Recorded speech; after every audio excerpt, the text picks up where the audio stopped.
कमाते हैं, सैलरी आती है और फिर महीने के बहुत सारे खर्चे उससे किए जाते हैं, यानी कमाई होती है, खर्च हो जाते हैं और बहुत छोटी सी राशि हर महीने हमारे पास बचती है। लेकिन ये बचत भी बेहद जरूरी है और बचत के साथ साथ इस पैसे का निवेश भी उतना ही जरूरी है।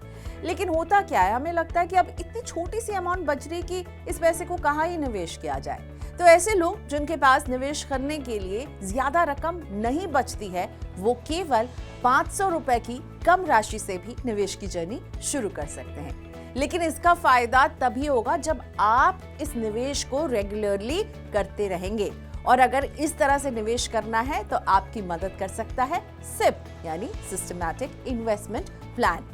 सिप के जरिए आप एक प्लान्ड तरीके से म्यूचुअल फंड में निवेश करके अपने भविष्य के लिए एक बड़ा कॉर्पस जुटा सकते हैं। लेकिन जैसा मैंने कहा, रेगुलरली इस निवेश को करना बेहद जरूरी है।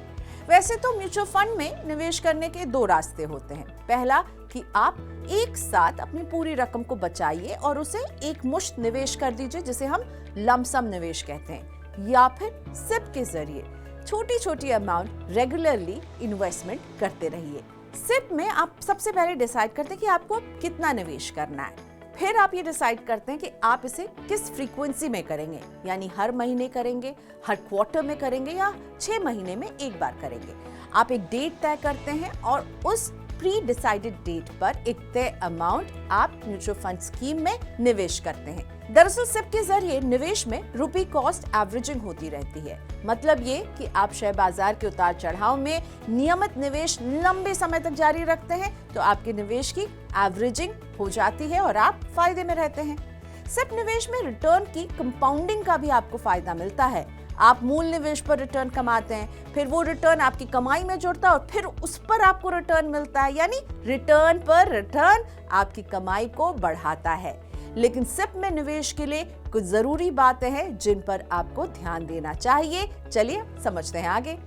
सबसे पहले आपका निवेश एमलेस नहीं होना चाहिए, लक्ष्यहीन नहीं होना चाहिए। इसीलिए तय कीजिए कि किस लक्ष्य या किस फाइनेंशियल गोल के लिए आप ये निवेश कर रहे हैं। आप घर खरीदने के लिए निवेश कर रहे हैं, बच्चों की हायर एजुकेशन के लिए पैसा जोड़ना है या फिर रिटायरमेंट प्लानिंग।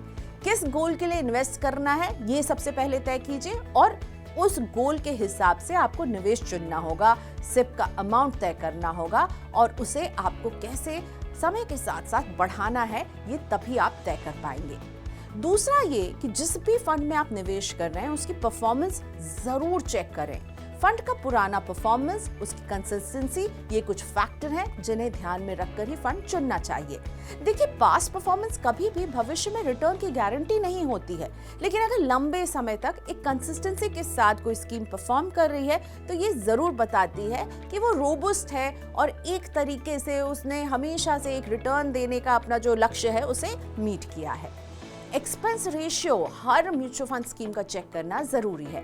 म्यूचुअल फंड निवेश को मैनेज करने के लिए ये फीस आपसे चार्ज करते हैं और कम एक्सपेंस रेशियो होने से आपका नेट रिटर्न ज्यादा होगा। वहीं एक्सपेंस रेशियो ज्यादा हुआ तो नेट रिटर्न पर असर पड़ता है। चौथी अहम बात ये कि आप जिस फंड में निवेश कर रहे हैं उसे मैनेज करने वाला यानी फंड मैनेजर, उसका ट्रैक रिकॉर्ड कैसा है। फंड मैनेजर आपके फंड को मैनेज करता है, यानी आपके पैसों का ख्याल तो वही रखेगा ना।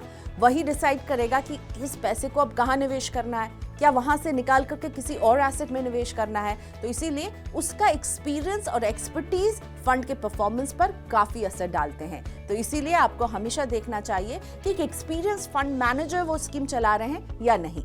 रिस्क के हिसाब से फंड चुनें। वो फंड चुनें जो आपके रिस्क लेने की क्षमता के हिसाब से सही लगते हों। अलग अलग फंड में रिस्क का लेवल अलग होता है, इसीलिए निवेश करने से पहले रिसर्च करना जरूरी है, एक्सपर्ट से बात करना जरूरी है, क्योंकि आपके रिस्क लेवल से ही ये डिसाइड होगा कि आपको किस तरह के फंड में निवेश करना है।